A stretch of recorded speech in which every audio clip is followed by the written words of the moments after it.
I have stood in prayer, and I have seen the vision. The Lord took me beyond the veil of time and showed me a day marked in his calendar, a day not chosen by men, but decreed by heaven. In the courts above, the gavel has already struck. The throne that was exalted will be emptied, the hand that grasped power will be loosed, and the scepter will be removed. This is not the doing of politics, nor the schemes of flesh, but the sovereign act of the Almighty, who lifts up and casts down according to his will. The date is set August 13, 2025, and when that day arrives, the world will see that no fortress can stand when the Lion of Judah roars, and no kingdom endures when the Ancient of Days has spoken its end. The unseen hand of heaven moves in appointed times. I have seen it in the Spirit, the hand that no one can see, yet no one can resist. The hand that carved the mountains, set the stars in place, and wrote the laws of the universe. That same hand moves in the affairs of men, shifting thrones, overturning powers, and appointing the rise and fall of rulers. We think history is shaped by armies, by elections, by the noise of men in their councils, but the truth is deeper. The real author of history writes not with ink, but with the breath of his will. His pen is the wind, his ink the blood of nations, and his parchment the scroll of eternity. When the Most High moves, he does not ask permission. He does not negotiate terms. The clay does not tell the potter how it should be shaped. The rivers do not command the rain where to fall, and so it is with the kingdoms of this earth. Men build their towers, they draw their maps, they plot their strategies, but one whisper from heaven can erase it all. The scriptures declare it. He changes times and seasons. He removes kings and sets up kings. And the appointed time, when it comes, cannot be delayed, cannot be denied, and cannot be undone. For years, perhaps decades, power may appear secure, unshakable, untouchable. Thrones become gilded in pride. Those who sit upon them imagine themselves invincible. They believe their words are law, their strength unending, their legacy eternal. But history tells another story, the story of pharaohs whose armies drowned, of kings whose empires crumbled, of emperors who vanished like smoke in the wind. Babylon thought it would reign forever until a hand appeared in the night, writing its end upon the wall. Rome thought it was eternal until the stones of its glory became the rubble of its ruin. And now the same unseen hand that moved then moves again. There is an appointed time for all things. Just as the tides know when to rise and when to fall, just as the seasons turn with precision, so the sovereign Lord has fixed the moments when power changes hands. It is not chaos. It is not coincidence. It is a plan older than the world itself, a plan written in heaven before the foundations of the earth were laid. And when that moment comes, when the clock of God strikes the appointed hour, no sword can defend against it, no fortress can withstand it, no alliance can undo it. I have seen the hour marked August 13, 2025. This is not the product of human insight, but of divine revelation. And when the date is spoken in heaven, it is as good as done. You may not see it in the news yet. You may not hear it in the speeches of men. But in the unseen realm, the decision has already been made. The throne has already been vacated in the spirit. The crown has already been removed. The scepter has already fallen. What is left is for the visible world to catch up with what has already taken place in the invisible. The unseen hand moves quietly at first. Like the turning of the tide, it begins far from shore. Storms gather beyond the horizon where human eyes cannot see. But then the waves begin to rise. Small tremors become quakes. Foundations begin to shift. The walls of power begin to crack, and those who thought themselves secure suddenly find their grip slipping, their strength fading, their voice silenced. This is not the work of man, this is the movement of the Almighty. And why does he do it? Because power is a trust, not a possession. Authority belongs to God alone, and every leader, every ruler, Every king or president is but a steward, a tenant in a house not their own. When a tenant defiles the house, when the steward forgets the master, the owner returns, and when he returns, he removes. The throne is never truly theirs. It is on loan, and the loan has an expiration date. The world does not understand this. They think power belongs to the strong, to the cunning, to the connected. They do not see the angels dispatched, the decrees written, the judgments sealed. They do not hear the voice that says, "Thus far and no further," but the prophets of old saw it. Isaiah saw kings cut down like cedars. Jeremiah saw nations uprooted and overthrown. Daniel saw beasts losing their dominion at the command of the Ancient of Days. And I tell you, that same hand is moving in our time. The removal will not be just an event, it will be a sign that God still rules in the kingdoms of men, a sign that the Most High is not mocked, a sign that when he sets a date, no earthly power can change it. And the world will be reminded once more that history is not driven by chance, nor by the will of the mighty, but by the purpose of the Almighty. And yet, even as he removes, he also raises. For God's hand is not only a hand of judgment, but also of restoration. When one is taken down, another is lifted up. The vacancy left behind will not remain empty, for the sovereign has already chosen the next steward, and the one he raises will not rise by their own merit, but because they are called for the next season. The removal is the end of one chapter, but the beginning of another, a chapter that has already been written in heaven's book. So let the nations take heed. Let the powers of the earth remember their place. For the unseen hand still moves, and the clock of heaven still ticks. August 13, 2025 is not just a date, it is a declaration. It is the announcement that the sovereign Lord has acted.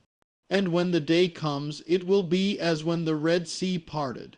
The world will stand still, watching in awe as the impossible unfolds before their eyes.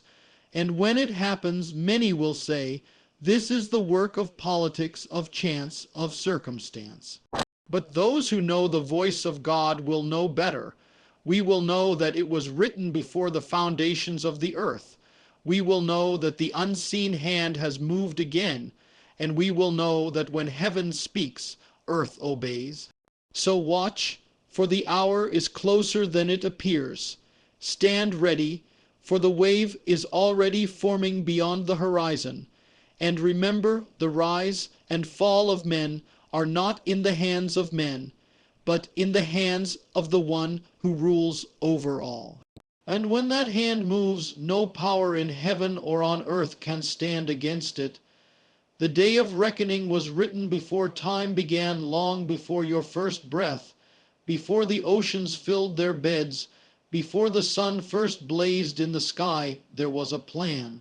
In the courts of heaven, in the eternal halls where the Ancient of Days reigns, every season of history was recorded.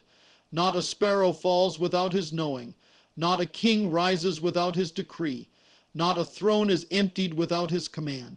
And there is a day, a specific day, when the chapter of one man's reign is sealed shut. A day etched in heaven's scrolls before the foundation of the earth. That day has been set August 13, 2025, and it will not be moved. We live as if events happen by accident, as if history is written by the whims of men and the chaos of chance. But Scripture says otherwise. In your book were written, every one of them, the days that were formed for me, when as yet there were none of them. The same God who numbers the hairs of your head numbers the days of rulers, the length of empires, the breadth of dynasties. This is why the prophets could speak of things centuries before they came to pass, because the author had already written them. They simply read the words of the scroll before the appointed hour arrived. When heaven sets a date, the earth cannot erase it. Men may try to delay it, to bargain with it, to distract from it, but they cannot cancel it. For the calendar of God is not bound to our clocks. It does not tick to the beat of our politics. It is kept in the vault of eternity, unshaken by the storms of earth. The day of reckoning does not arrive early, nor does it arrive late. It comes precisely on time, not 1 second before, not 1 second after. We forget that the God who governs the cosmos governs power. The rise of rulers is not random, it is a summons from the King of Kings. The removal of rulers is not a political accident, it is a divine eviction. The one who sets the stars in motion sets the limits of every man's rule. And when the decree is spoken in heaven, the countdown begins, whether the world knows it or not. I tell you this, the day that is coming has already happened in the spirit. In the unseen realm, the gavel has already struck, the verdict has already been read, and the crown has already been removed. We are simply waiting for the visible to catch up to the invisible. This is why the prophets speak with such certainty, because they are not guessing. They have seen the verdict before the trial was even known on earth. History is full of such moments. Nebuchadnezzar's fall was decreed a year before he was driven into the wilderness. The writing on Babylon's wall was read hours before the city fell. The crucifixion of the Messiah was foretold generations before a Roman nail pierced his hands. Why? Because the author had already written the page, and all creation simply acted it out in its appointed time. So understand, August 13, 2025 is not merely a date on a human calendar. It is the manifestation of a decision already rendered in heaven's court. When that day comes, the curtain will be pulled back, and what has been sealed in the spirit will be unveiled in the flesh. The thrones of men will tremble, the pride of flesh will be silenced. And the world will remember that the Most High rules over the kingdoms of men and gives them to whom he will. But do not mistake this for the random cruelty of fate. God is not arbitrary in his decrees. The day of reckoning comes only when the scales have been weighed, when mercy has been offered and refused, when warnings have been given and ignored. For the judge of all the earth is also the God of mercy. He delays judgment that repentance might come, but when repentance is rejected and rebellion is hardened, the delay ends, and when it ends, the decree is swift, final, and irresistible. And yet, for the righteous, such a day is not one of fear but of awe. For it is proof that God has not surrendered his authority. It is proof that evil does not reign forever, that thrones built on lies do not stand without end, that no man can be God in the place of God. For centuries the righteous have cried out, "How long, O Lord?" And the answer is always the same until the appointed time. And when that time comes, the Lord acts in ways so sudden, so undeniable, that even his enemies must acknowledge his hand. On that day, the removal will seem sudden, but in truth it will have been building for years. Every choice, every word, every act of pride will have led to this moment. The day of reckoning is not just about a single event, it is the culmination of 1,000 smaller moments, each one leading toward the hour marked in heaven. Like the final strike of a hammer after years of blows, it will look instant to the eye, but will be the fruit of a long, measured work. The world will rush to explain it away, to call it politics, to call it chance, to call it the result of human effort. But those with eyes to see will know. We will know that before time began, the author already wrote the page. We will know that the hour was determined by the one who holds the keys to life and death, to power and poverty, to the rise and fall of kings. We will know that the day of reckoning had nothing to do with man's timing and everything to do with God's. And so I say, do not fear the shaking.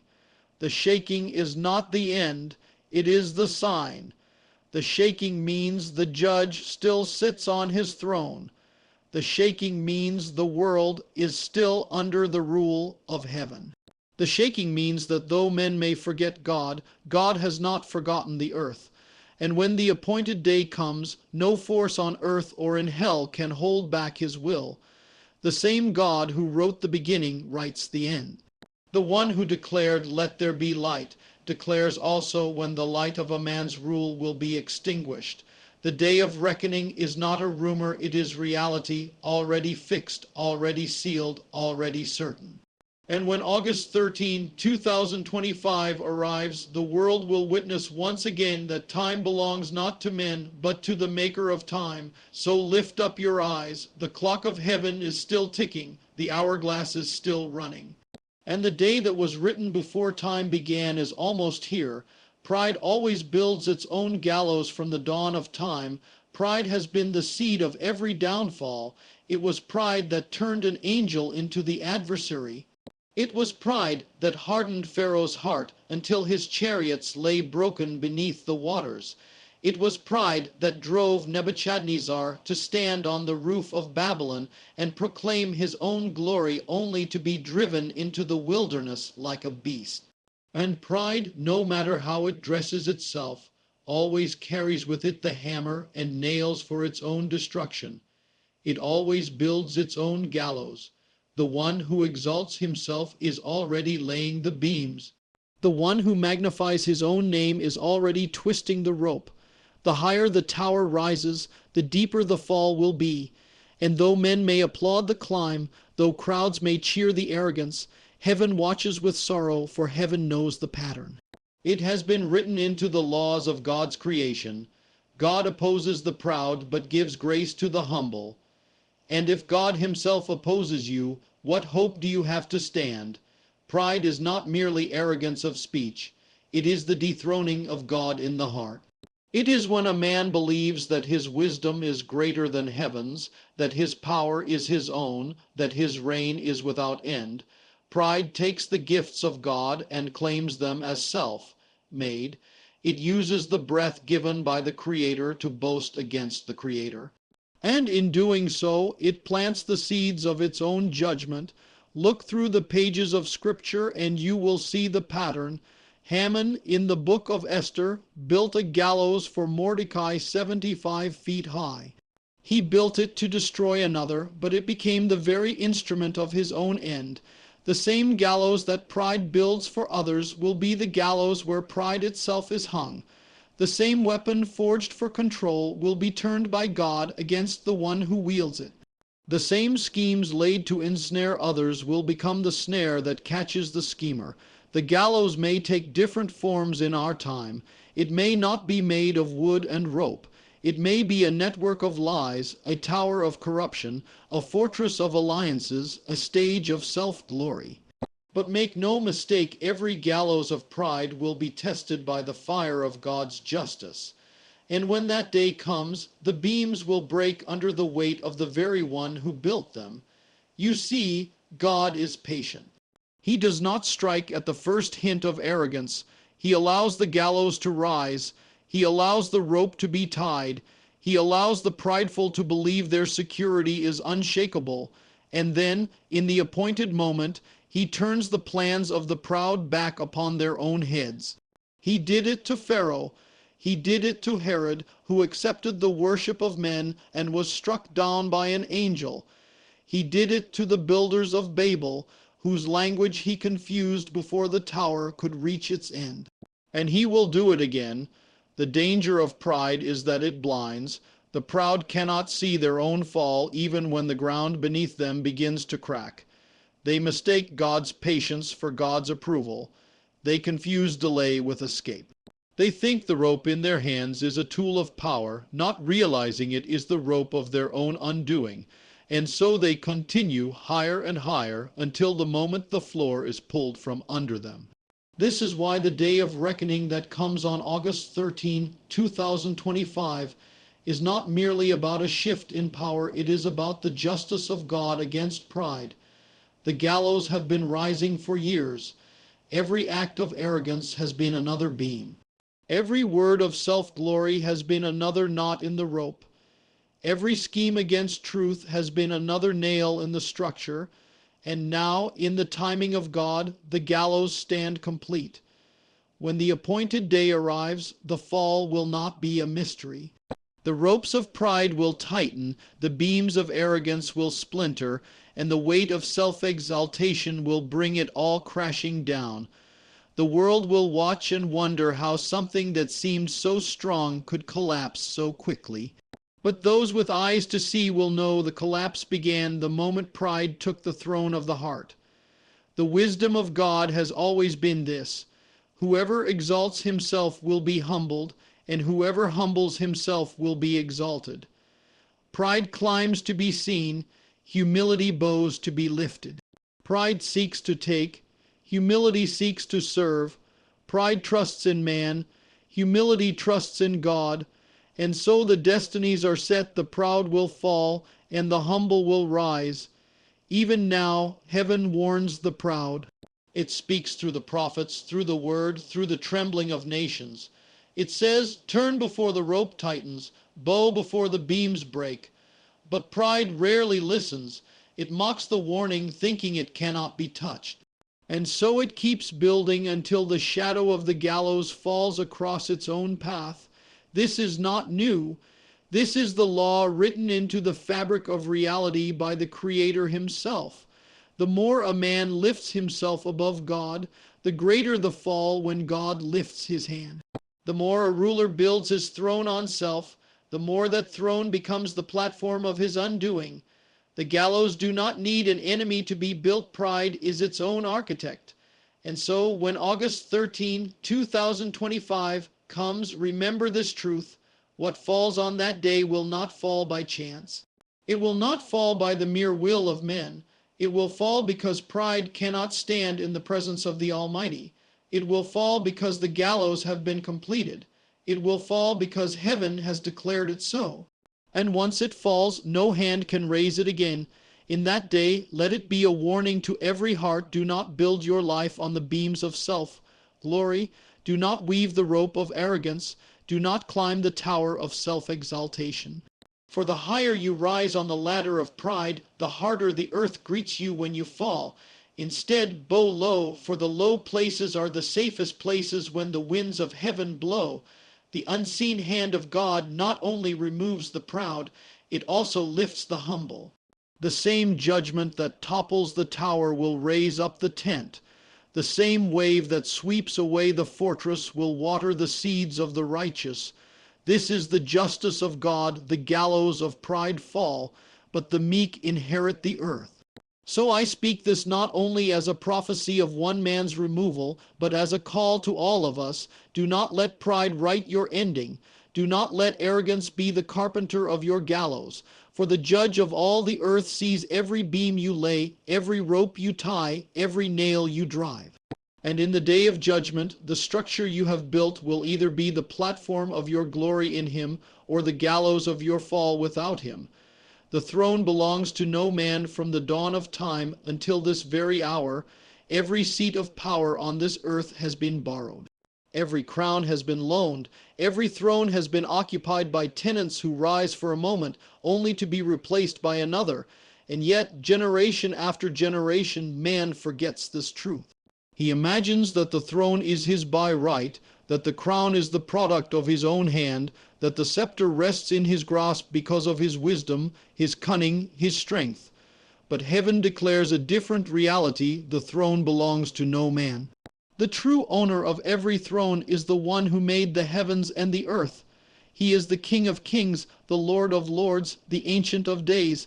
His authority does not expire. His reign is not challenged. His rule does not pass to another. And the moment a man forgets that his authority is on loan, the countdown to his removal begins. It is written, the Most High rules over the kingdoms of men and gives them to whom he will. This is not poetry, it is law. God alone assigns the steward of the throne, and God alone removes him. The palace may bear the name of a man, but the deed belongs to heaven. The armies may march under his banner, but the breath of those armies belongs to the Creator. The scepter may rest in his hand, but it is held there only as long as God allows it to be. History is a cemetery of thrones. The golden seat of Egypt, once shining with the sun, is now dust. The palace of Babylon is ruins beneath the sand. The emperor's court of Rome is broken stone. Thrones that once seemed eternal now stand as monuments to the truth. Power belongs to God, and he gives it only for a season. and when the season ends, the owner returns. He knocks on the door of his own throne room and says to the tenant, the lease has ended, the chair is mine. It does not matter the defenses, the armies, the alliances. When the King of Heaven comes to reclaim what is his, no power can resist. This is the reality that is coming on August 13, 2025. The throne in question does not belong to the one who sits upon it. It never did. It is the Lord's throne, loaned for a time, and that time has run out. In the invisible courts, the order has already been signed. The angels have already been dispatched. The next steward has already been chosen. The present occupant will be removed not because of an election, not because of rebellion, but because the owner has decided to take back what is his. The danger is when a man forgets that he is a steward and begins to act as though he is the owner. The steward thinks the palace is his, that the treasury is his, that the people are his to command without answering to the king above. This is the seed of corruption. This is the moment when stewardship turns to tyranny, when gratitude turns to arrogance, when duty turns to self-exaltation, and this is when heaven moves. When Saul sat on the throne of Israel, it was God who placed him there. And when Saul turned from the ways of God, it was God who removed him. The throne did not belong to Saul, it belonged to the Lord. When Nebuchadnezzar ruled Babylon, it was God who gave him his kingdom. And when Nebuchadnezzar lifted himself up in pride, it was God who drove him into the wilderness. The throne did not belong to Nebuchadnezzar, it belonged to the Lord. This has always been the way of heaven. The illusion of ownership is powerful. Thrones are surrounded by gold, guarded by armies, celebrated by crowds. To the one who sits upon it, it feels immovable. But the truth is this: a throne without God's blessing is a chair on a sinking ship. No matter how high it sits above the waves, it is destined to go under when the hull is breached. The removal that is coming is not chaos, it is order. It is the restoration of divine ownership. It is the owner reclaiming what was always his. When this happens, it is not only a judgment on the one removed, but a message to all the earth. You do not own what I have given you. You do not control what I have entrusted to you. You are tenants in my kingdom, and you will give account for how you have ruled. For the righteous, this truth is a comfort. We do not live in a world ruled by men alone. We live under the reign of the one who sees the end from the beginning, who judges with righteousness, who lifts up the humble and brings down the proud. For the unrighteous, this truth is a warning. No matter how secure you feel, no matter how deep your defenses, no matter how loud your voice, the throne is not yours, and the owner is coming. When the day arrives, it will be swift. The shift will be decisive, and the one who thought himself secure will realize that he was only ever sitting by permission of heaven. And when heaven's permission is withdrawn, the throne becomes a seat without legs. It collapses under its own weight. This is why the wise king bows before the true king. This is why the righteous ruler governs with humility, always remembering that his authority is borrowed. This is why David, though anointed as king, called himself a shepherd under the great shepherd. He understood the throne was not his property, but his assignment. He held it with open hands, knowing the owner could take it back at any moment. But when a ruler closes his fist around the throne, heaven will open it, even if it means breaking the hand to do so. And when God removes a ruler, it is complete. No force on earth can restore him to that seat unless heaven decrees it. And in this case, the decree has been made: the throne will change hands. August 13, 2025 is not a day of confusion, it is a day of clarity. It will reveal what has always been true. The throne belongs to the Lord, and he gives it to whomever he chooses. Those who watch with the eyes of flesh will see politics. Those who watch with the eyes of the Spirit will see the King reclaiming his seat. So let this truth echo in our hearts. The thrones of earth are temporary, but the throne of heaven is eternal. Men are seated for a time. God is seated forever. Kings rise and fall. The King of glory never moves. The scepters of men are broken. The scepter of righteousness endures forever. And the day will come, and for one throne, it is coming very soon, when all the world will see this truth unfold before their eyes. When heaven closes a chapter, no hand can reopen it. There is a mystery that governs the rise and fall of kingdoms, a law older than empires, stronger than armies, more final than the decrees of men. It is this: when heaven closes a chapter, no power on earth can reopen it. No strategy, no alliance, no scheme, no pleading can turn back the page that God has turned. What he has sealed, no man can unseal. What he has ended, no man can extend. In the scrolls of eternity, each story has its beginning and its end, and the end is not determined by the desire of the ruler, nor by the applause of the crowd, nor by the fear of the opposition. It is determined by the author himself. When the pen of God draws the last line, the chapter is finished. The lights fade, the curtain falls, and the actor on the stage is removed, not because he chose to leave, but because his role in the story is over. The world often believes it can keep the page from turning. Leaders believe they can cling to the throne through power or influence. Armies believe they can hold the gates shut against the winds of change. But the wind of heaven blows where it will, and no wall can block it. When God says, "It is over," it is over, and when he says, "The time has come," the time comes like a flood. We see this truth written into the pages of history. Pharaoh tried to hold Israel in bondage beyond the appointed time, but heaven had already closed that chapter.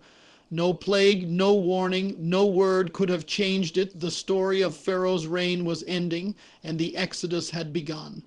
Belshazzar drank from the vessels of the temple, thinking his kingdom was secure, but heaven had already written his ending on the wall. That very night, Babylon fell, and the chapter was closed forever. And so it is again. The chapter for this present throne is closing. August 13, 2025 is not simply a date, it is the final sentence of this story. The ink has already dried in heaven. The page has already been turned in the spirit. What remains is only for the physical world to see what has already been decreed in the eternal realm. When heaven closes a chapter, there is no going back. The actors may try to step back onto the stage, but the script has already moved on. The curtain will not rise for them again, and even if they try to reclaim the throne, it will be as a shadow, not as a sovereign. The authority will have departed, the anointing will have lifted, the power will have vanished. For authority is not in the throne itself, it is in the one who gives it. And when he takes it back, the seat becomes an empty chair. It is a dangerous thing to try to keep open what God has closed. To fight against his decree is to fight against the very one who holds your breath in his hands. Scripture warns, woe to him who strives with his Maker. For in the end, the hands of men will grow tired, but the will of God will stand. The closing of a chapter is also the opening of another. God does not end without beginning. He does not remove without replacing. He does not pull down without also raising up. And the one who comes after will not come by accident. They will come by the same decree that removed the one before them. For the throne belongs to the Lord, and he gives it to whomever he will. This truth should humble every ruler and steady every believer. For if God has closed a chapter in your life, it is not to destroy you, but to move you into the next part of his story. If he has ended a season, it is because that season has accomplished its purpose. And if he has shut a door, it is because what lies beyond it is no longer yours to enter. The one who closes also opens. The one who ends also begins. The removal that is coming is not the result of chaos, it is the work of perfect order. It is the conclusion of a story that heaven no longer requires. And though the earth will scramble to make sense of it, the pundits will speculate, the analysts will debate, the historians will write, the truth is that the author decided the ending long before the first page was even written. Once the chapter is closed, the throne will be empty, not just in body, but in spirit. Even if the figure remains for a short time in the eyes of the world, heaven will have already vacated the seat. The authority will already have passed to the next chapter's steward, and no hand, not the hand of man, not the hand of army, not the hand of nation can pull it back. August 13, 2025 will mark this moment. On that day, the invisible decree will become visible, the heavenly decision will manifest on earth, and what God has closed will remain closed. The chapter will be over, the page turned, the story moving on without the one who once sat in power. For the righteous, this is a call to faith. Do not mourn the closing of a chapter that God Himself has ended. Do not cling to what He has removed. Trust the author of the story, for his endings are always followed by greater beginnings. For the unrighteous, this is a warning. Do not imagine that you can hold on to what God has decreed to remove. Do not think that your alliances or strategies can reopen a page that heaven has turned. For when the seal is set, it is sealed forever. The throne of heaven is eternal, but the thrones of earth are fleeting. The rule of God is forever, but the rule of men is but a breath. Kings rise and kings fall, but the King of glory remains the same yesterday, today, and forever. And in the end, every chapter closes, every crown is laid down, every scepter is returned to the one from whom it came. So remember this, the author holds the pen, not man. The pen is not passed to kings, not to rulers, not to governments. The pen never leaves his hand, and the one who began the story will write its end. When heaven closes a chapter, no hand can reopen it. And on August 13, 2025, the world will see this truth unfold, not as rumor, not as theory, but as reality written in the ink of eternity.